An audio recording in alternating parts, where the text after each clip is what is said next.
8 साल की सुकन्या सुबह उठते ही आंखें मलते हुए अपनी माँ के पास गई। उसकी माँ माया सोफे पर बैठकर टीवी देख रही थी।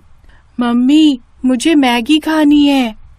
हाँ, अभी बना देती हूँ। वैसे भी मैंने कुछ और बनाया नहीं, तेरे पापा गए हुए हैं अभी ऑफिस की ट्रिप के लिए बाहर, तो घर में मैं और तू ही तो है। ऐसा करती हूँ, दोनों के लिए वही बना देती हूँ, आसान है, जल्दी भी बन जाएगी। माया आलस के कारण जल्दी से मैगी बना देती है और खुद भी खाती है, साथ ही अपनी बेटी को भी खिलाती है।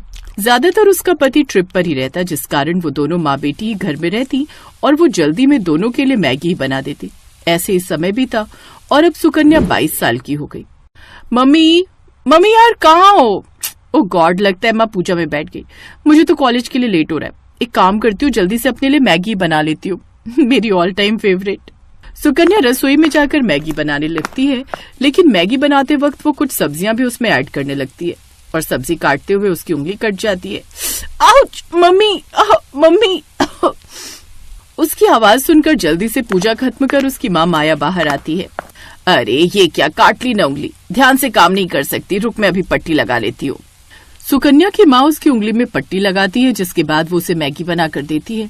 सुकन्या अपने माता पिता की इकलौती बेटी थी, इसलिए वो उससे ज्यादा रसोई का काम नहीं लेते थे, इसलिए सुकन्या को भी मैगी के अलावा कुछ और बनाना आता ही नहीं था। तू भी ना यार अंकित, पता नहीं कब तक यूं ही मेरे साथ तफरी मारता फिरेगा। ओ मैडम, तेरे लिए सीरियस हूँ मैं, समझा? ऐसा मत बोल। तो फिर क्यों नहीं आता मेरे घर मेरा हाथ मांगने? मैडम ऐसा है ना, पहले पढ़ाई पूरी कर लो और मेरी नौकरी लगने दो, तभी तो आ पाऊंगा ना। ऐसे ही समय बीतता है और अंकित की अच्छी नौकरी लग जाती है। वो मैगी बनाने वाली कंपनी में मैनेजर की पोस्ट पर लग जाता है। फिर वो अपने घर पर अंकिता के बारे में बात करता है और दोनों के परिवार वाले आपस में मिलते हैं। देखिए बहन जी, ये मेरी इकलौती बेटी है, बड़े ही प्यार से पाला है मैंने इसे, तो इसका अच्छे से ध्यान रखिएगा। आप चिंता मत कीजिए बहन जी, हम बहू नहीं बेटी ले जा रहे हैं। कुछ महीने बाद उन दोनों की शादी हो जाती है। एक दिन, बहू जल्दी से मेरे लिए चाय बना दे, रोज तो अपने हाथों की पीती थी, आज से बहू के हाथों की पी लेती हूँ। जी माँ जी, मैं बस अभी बना कर लाई। सुकन्या जल्दी से रसोई में जाती है और चाय बना कर ले आती है। पीकर बताइए ना माँ जी कैसी बनी है। अरे रुक तो जा, गरम गरम पी लूं क्या, बहू है तू मेरी, ऑर्डर ना कर। सच ही कहते हैं लोग, ये सास तो सास ही होती है। आय हाय बहू, ये चाय बनाई है या काढ़ा, इतनी पत्ती कौन डालता है इसमें, इसे पीकर तो सर दर्द और बढ़ गया मेरा। तेरी माँ ने तुझे चाय बनाना भी नहीं सिखाया क्या? वो माँ जी मैंने पहली बार बनाई है ना, इसलिए। कोई बात नहीं, मैं सीख जाऊंगी। उफ, पता नहीं क्या होगा आजकल की लड़कियों का, बताओ चाय तक बनानी नहीं आती। ओ मैडम, तू उसे क्या बोल रही है, तुझे खुद कौन सी आती है? ये सुनकर सुकन्या मुस्कुराने लगती है और ननद पैर पटक कर अंदर कमरे में चली जाती है। कुछ देर बाद सुकन्या सबके लिए नाश्ता बना कर ले आती है। वो सभी खाने की टेबल पर बैठते हैं तो सामने मैगी देख हैरान रह जाते हैं। बहू ये क्या है? सॉरी माँ जी, वो मुझे खाना। वही तो पूछ रही हूँ, तुझे कैसे पता चला कि हम सबको खाने में मैगी पसंद है? जानती है कोई दिन ऐसा नहीं होता जिस दिन हम मैगी ना खाएं, लेकिन मुझे सब्जियों वाली मैगी पसंद है और मुझे स्पाइसी वाली। और सुकन्या मुझे अनियन वाली। तुम जानती हो ना, मैंने तो मैगी की कंपनी इसीलिए ज्वाइन की है क्योंकि इसकी वजह से मुझे अच्छी खासी मैगी घर लाने को मिल जाती है। मैं तो रोज वहाँ से 50 पैकेट मैगी अपनी गाड़ी में छुपा कर ले आता हूँ। हाँ अंकित, मैगी से इतना प्यार की उसके लिए चोरी भी, वेरी बैड। खैर, मुझे लगा था मैं ही मैगी की दीवानी हूँ, लेकिन तुम सब भी मैगी के कोई कम दीवाने नहीं हो। अगर मैगी वालों का बस चले ना तो हम सबको अपनी मैगी का फैमिली एम्बेसडर बना ले। सुकन्या खुश हो जाती है। अब वो सुबह शाम सबके लिए मैगी बनाती है। आज मैंने सबके लिए मसाला और जीरा मैगी बनाई है और भाभी कल पनीर मैगी। हाँ, अब तुम सब फिक्र मत करो, अब मैं आ गई हूँ ना, तो अब तुम सब सुबह शाम बस मैगी खाओ। अब सभी घर वाले सुबह शाम बस मैगी ही खाते, यहाँ तक कि अगर कोई मेहमान भी आता तो उसे भी वही बनाकर खिलाते, जिस कारण मेहमान भी उनके घर आने से डरते। अरे ये क्या अंकित की माँ, ये बहू क्या पका कर ले आई, मैगी? हाँ आपको पता है, इसे भी हमारी तरह इसका बड़ा ही शौक है। सत्यानाश, सोचा था बहू आ गई है अब तो कुछ अच्छा खाने को मिलेगा, लेकिन नहीं, ये मुई भी बस ये केचुआ खाना ही जानती है। नहीं रहना मुझे यहाँ, मैं आज ही वापस जा रही हूँ, नहीं तो तुम लोग तो मुझे ये मैदा खिला खिला कर ही मार डालोगे। बुआ बिना देर के वहाँ से चली जाती है, लेकिन इन सब से उन सबको कोई फर्क नहीं पड़ता। इधर अभी भी वो सब मैगी खाना जारी रखते हैं। ऐसे ही समय बीतता है और एक दिन पता चलता है कि सुकन्या गर्भवती है। सच में मैं यानी कि पापा बनने वाला है। Wow, thank you so much जो तुमने मुझे इतनी अच्छी खुशखबरी सुनाई। You are the best. और मैं दादी। बहू, अब तू खुद का ध्यान रखना। घर के काम के लिए हम काम वाली लगवा लेंगे और खाने की तो कोई टेंशन ही नहीं है। मैगी तो खानी है सुबह शाम, वो तो हम में से कोई भी बना लेगा।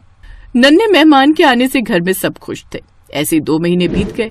घर में सभी सुकन्या का खूब ख्याल रखते, लेकिन उनमें एक ही बुरी आदत थी कि वो अभी भी मैगी खाना नहीं छोड़ते। और फिर एक रोज, माँ जी जल्दी आइए, शालू शालू। माँ, ये तो भाभी की आवाज है, चलो जल्दी। वो दोनों उसके कमरे में जाते हैं जहां वो पेट पकड़कर बैठी हुई थी। क्या हुआ बहू? माँ जी, पेट में दर्द हो रहा है और ब्लीडिंग भी। क्या? हे भगवान, शालू तू जल्दी से कैब बुक कर, इसे अस्पताल ले जाना होगा और अपने भाई को भी फोन कर दे। शालू जल्दी से गाड़ी बुक करती है, साथ ही अंकित को भी अस्पताल पहुंचने को कहती है। कुछ देर बाद वो अस्पताल पहुंचते हैं। चेकअप के बाद, I'm sorry, लेकिन ज्यादा मैगी खाने की वजह से बच्चे के अंदर भी वही गया जिस कारण उसकी मौत हो गई। सुकन्या की बॉडी में भी मैदा खाकर वो इम्यूनिटी नहीं है कि बच्चा सरवाइव कर पाता। इसे तो इस वक्त फ्रूट्स और हरी हरी सब्जियां खानी चाहिए थी।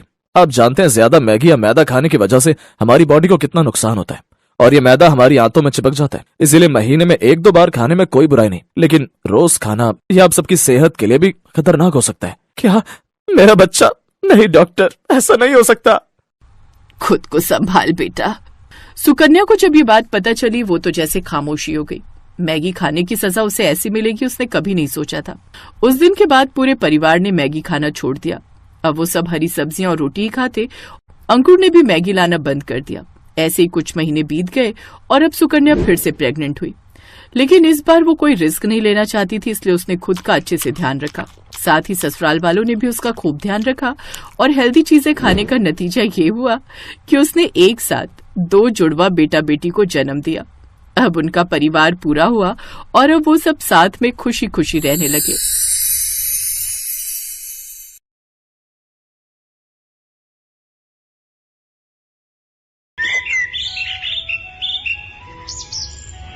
शीतल को मैगी खाने का बहुत शौक था। कई बार उसकी मम्मी इस बारे में उसे टोक चुकी थी। शीतल, क्या बना रही हो बेटा? आपको पता तो है मम्मी, जब मैं किचन में होती हूँ तो मैगी के सिवा कुछ बनाना पसंद नहीं करती। बस भूख लगी थी बहुत जोरों की, तो मैंने सोचा मैगी ही बना लूं। शीतल बेटा, कभी कभी मैगी खाना ठीक है, पर इतना ज्यादा किसी चीज का आदी नहीं बनते हैं। तुम्हें और भी तरह के खाने बनाने आने चाहिए बेटा। कुछ दिनों में ससुराल जाओगी तो क्या वहाँ अपनी सास को मैगी बनाकर खिलाओगी? तो और क्या मम्मी, मैं तो अपनी सास को भी मैगी खाना सिखा दूंगी।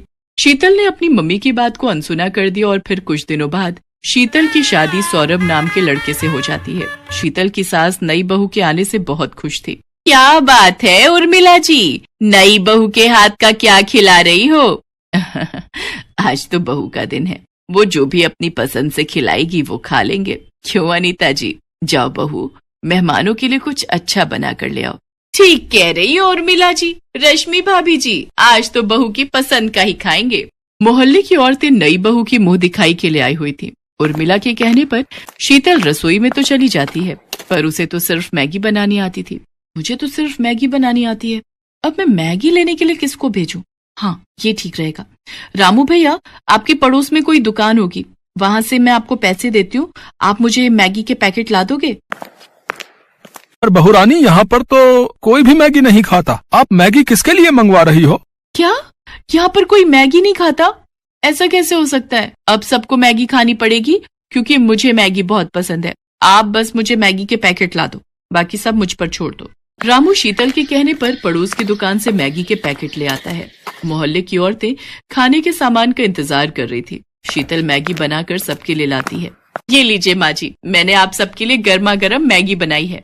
मैगी? ये तो बच्चों के खाने की चीज है बहू, हमसे ना खाई जाती है मैगी शैगी। शीतल पड़ोसन की बात सुनकर उदास हो जाती है। उसका मुरझाया चेहरा देख उर्मिला उसका साथ देती है और वो सबसे कहती है, अरे मैगी, ये तो मुझे बहुत पसंद है, कब से मैंने मैगी नहीं खाई थी। अरे तुम सब एक बार खाकर तो देखो, ये बहुत स्वादिष्ट बनती है, मैंने कई बार खाई है। खा लेते हैं, अब आए हैं तो बिना खाए जाएंगे तो बहू को अच्छा ना लगेगा। कैसी लगी मेरे हाथ की मैगी आंटी जी? पड़ोसन धीरे से मुस्कुरा देती है, क्योंकि उन्हें ये सब खाने की आदत नहीं थी। कुछ देर बाद सब मेहमान चले जाते हैं। उस दिन की बात खत्म हो जाती है। पर अब तो अक्सर ही शीतल मैगी बनाने लगी। धीरे धीरे मैगी खाने की आदत उसकी सास को भी लगी। अरे शीतल बहू, वो तू जो मैगी बनाती है जरा सी बना ले, बड़ी स्वाद लगती है। पता नहीं तूने कैसी आदत डाल दी है, मन करता है रोजाना ही मैगी बनाकर खाओ। झट से तैयार हो जाती है, समय भी बच जाता है और पेट भी भर जाता है। तभी तो माँ जी मुझे मैगी बहुत पसंद है। अच्छा हुआ आप भी मेरी तरह मैगी खाने के आदी हो गए। आप बैठो, मैं आपके और अपने लिए जल्दी से चटपटी मैगी बनाकर लाती हूँ, फिर साथ में चाय पियेंगे।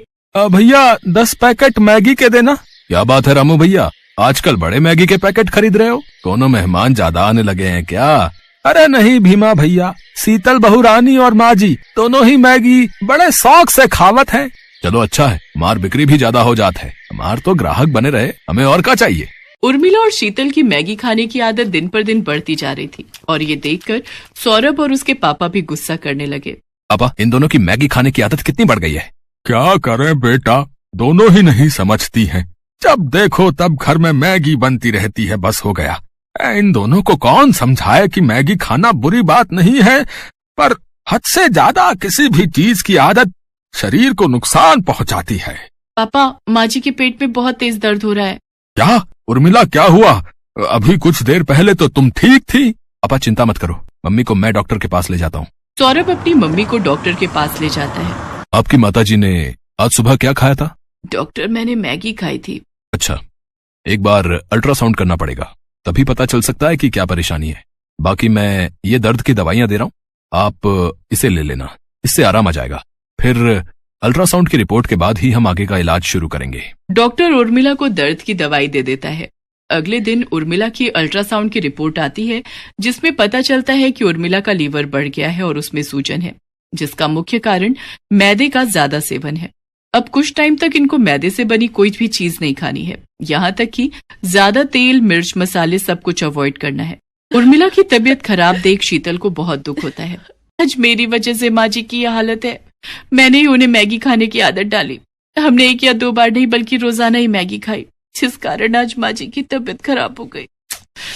मुझे माफ कर दो माँ जी, आज मेरे कारण आपकी तबीयत खराब हो गई। ना मेरी बच्ची, रो नहीं, देख मैंने दवाई ली है, मैं अब ठीक हूँ। कुछ दिन आराम करूंगी, फिर मैं ठीक हो जाऊंगी। ये डॉक्टर तो ऐसे ही डराते रहते हैं, मुझे कुछ नहीं हुआ है। माँ, अब तुम आराम करो और समय पर दवाई देनी है, इस बात का ध्यान रहे शीतल। अब चिंता मत करो, मैं माँ जी का पूरा ख्याल रखूंगी।